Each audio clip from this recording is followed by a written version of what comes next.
Students, welcome to my YouTube channel. In the previous video of accountancy, we have learned about fixed and fluctuating methods of operating partners capital account. दोनों को हमने study किया है. आपको last video में मैंने बताया था कि नेक्स्ट वीडियो में हम कुछ छोटे छोटे टॉपिक्स लेंगे जो कि फर्दर कैलकुलेशंस में ज़रूरी हैं, फर्दर अकाउंटिंग प्रोसेस में ज़रूरी हैं. उसमें से एक टॉपिक आज ले रहे हैं हम, सैलरी और commission payable to partners. Salary और कमीशन जो हम पार्टनर्स को पेबल करते हैं, होता क्या है?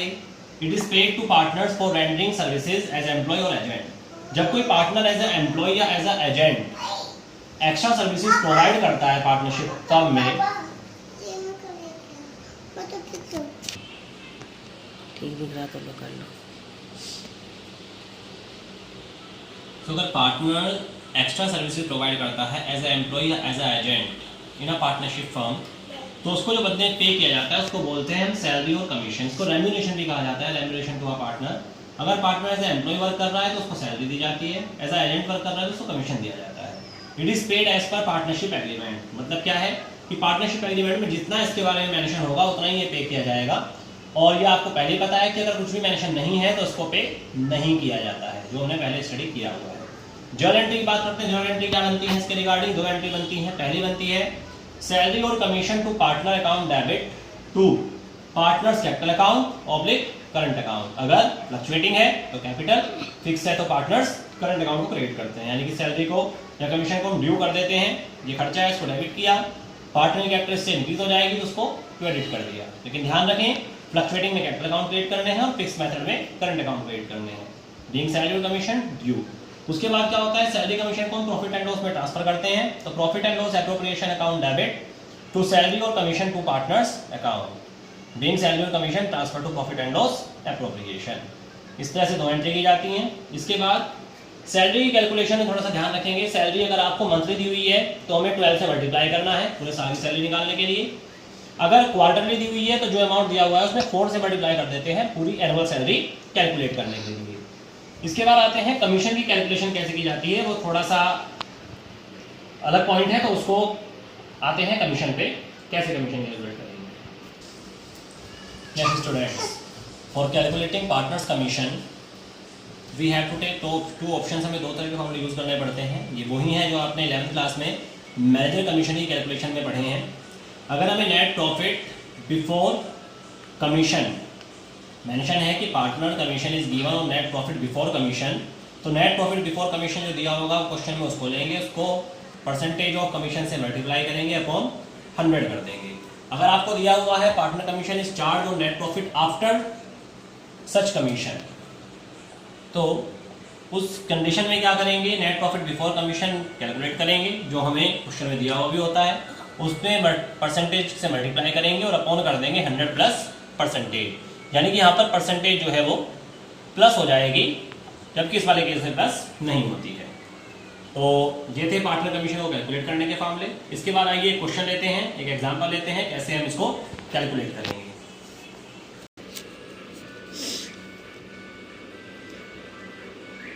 Yes students, we are taking question number 27 in which we have to calculate partner commission and salaries and we have to show distribution of profit.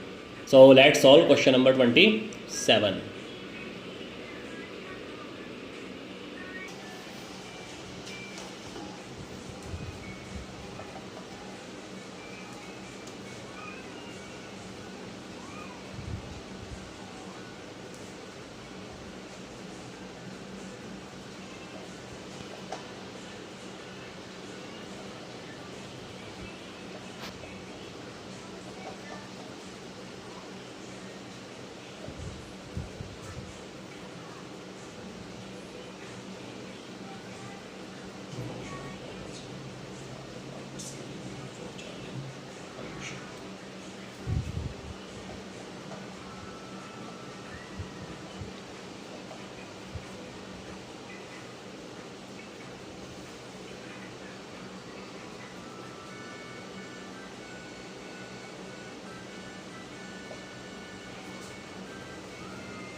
Yes, students. In question number 27, we are given x and y are two partners. Profit sharing ratio given नहीं है, तो कितना share करेंगे? Equally share करेंगे दोनों. अब क्या बताता है वो कि x की सैलरी जो मिलती है वो मिलती है उसको 10,000 पर मंथ दिया हुआ है, तो हम क्या करेंगे 12 से मल्टीप्लाई कर देंगे, दैट इज 1,20,000. y की सैलरी सीधा सीधा गिवन है 25,000 पर एनम है, तो किसी चीज से मल्टीप्लाई करने की जरूरत नहीं है. अब पहले हम निकालेंगे x का कमीशन. x की कमीशन के बारे में क्या जानकारी दी हुई है पहले जरा उसको समझेंगे. It is given that x is entitled a commission of 10% of net profit after partners salaries but before charging commission. यानी कि x को जो कमीशन मिलता है वो पार्टनर की सैलरी पे करने के बाद, तो हम क्या करेंगे प्रॉफिट में से दोनों पार्टनर की सैलरी माइनस करेंगे, 120 इसकी 25 इसकी. उसके बाद जो प्रॉफिट आएगा वो हो जाएगा नेट प्रॉफिट बिफोर कमीशन. और क्योंकि उसने कहा है कि उसको मिलता है आफ्टर सैलरी बिफोर कमीशन, तो बिफोर कमीशन अगर मिल रहा है तो हमें क्या करना है इनटू परसेंटेज अपॉन 100. तो ये आएगा आपका 12,75,000 इंटू 10 अपॉन 100 दैट इज 27,500. तो ध्यान रखें आफ्टर सैलरी बोला था इसलिए हमने सैलरी माइनस की, बट बिफोर कमीशन बोला है तो इसलिए हमने इनटू परसेंटेज अपॉन 100 यूज किया. ये हो गया हमारा एक्स का कमीशन. अब वाई के कमीशन पर आते हैं. वाई के कमीशन में क्या बोला है उसने कि Y is given commission of 10% of net profit after charging all commissions and partners salaries. यानी कि सारी सैलरी और पार्टनर की कमीशन घटाने के बाद उस पर भी आफ्टर चार्जिंग सच कमीशन है. तो आफ्टर वाला केस है तो पहली बात तो क्लियर है कि हम into percentage upon 100 plus percentage करेंगे, जिसकी वजह से क्या होगा कि आपका 110 आएगा 100 प्लस 10 करके. अब बात करते हैं नेट प्रॉफिट कैसे लेना है. देखिए आफ्टर सैलरी तक का प्रॉफिट हमने यहाँ पर निकाल लिया था 2,75,000. तो 2,75,000 में से माइनस कर देंगे किसका कमीशन, एक्स का कमीशन, क्योंकि उसने बोला है आफ्टर चार्जिंग ऑल कमीशन.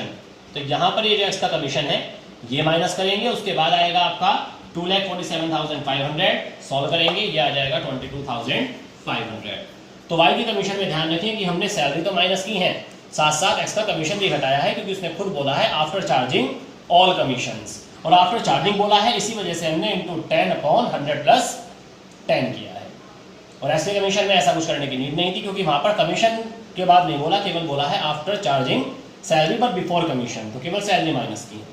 ये हमारी कैलकुलेशन हो जाती है एक्स की कमीशन एक्स के सैलरी और वाई की कमीशन वाई की सैलरी की. इसके बाद इसने बताया है कि हमें प्रॉफिट डिस्ट्रीब्यूशन शो करना है, तो बनाते हैं प्रॉफिट एंड लॉस एप्रोप्रिएशन.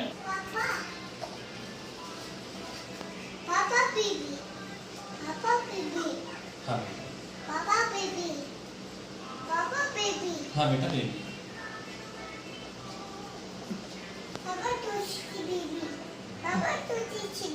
हाँ छोटी सी.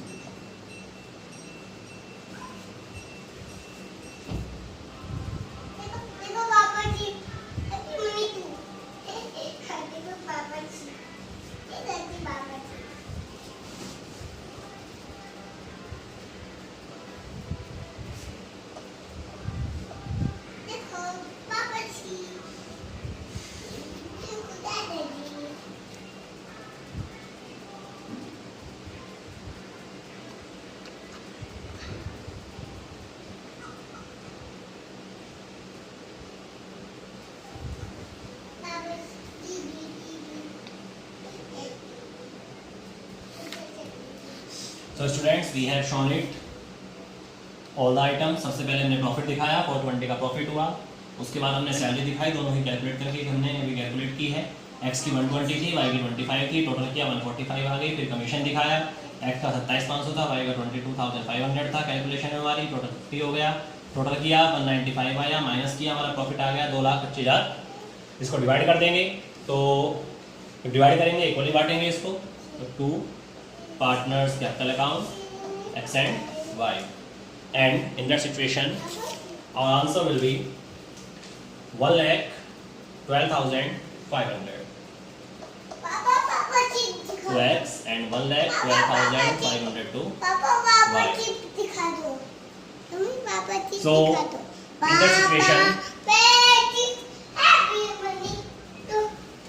in that situation equal चला जाएगा ये ध्यान रखें, हमने पार्टनर्स कैपिटल अकाउंट यूज किए हैं क्योंकि मैंने आपको पहले ही बताया था कि जब क्वेश्चन में इंफॉर्मेशन मेंशन नहीं होती है तो यही माना जाता है कि we are using fluctuating capital method. तो यहाँ पर पार्टनर्स कैपिटल अकाउंट ही आएगा, करंट अकाउंट यूज नहीं करेंगे। तो आई होप आपको ये कंडीशन क्लियर हुई होगी सैलरी और कमीशन की। ये सबसे डिफिकल्ट क्वेश्चन था जो हमारा क्वेश्चन नंबर 27 था। इससे बाकी के क्वेश्चन आसान हैं, इसी को मैंने इसीलिए लिया था कि इसमें मैक्सिमम पॉइंट्स आपको क्लियर हो सके। अब आप इसकी प्रैक्टिस करिए, अगली बार मिलते हैं हम नेक्स्ट टॉपिक के साथ। Thank you.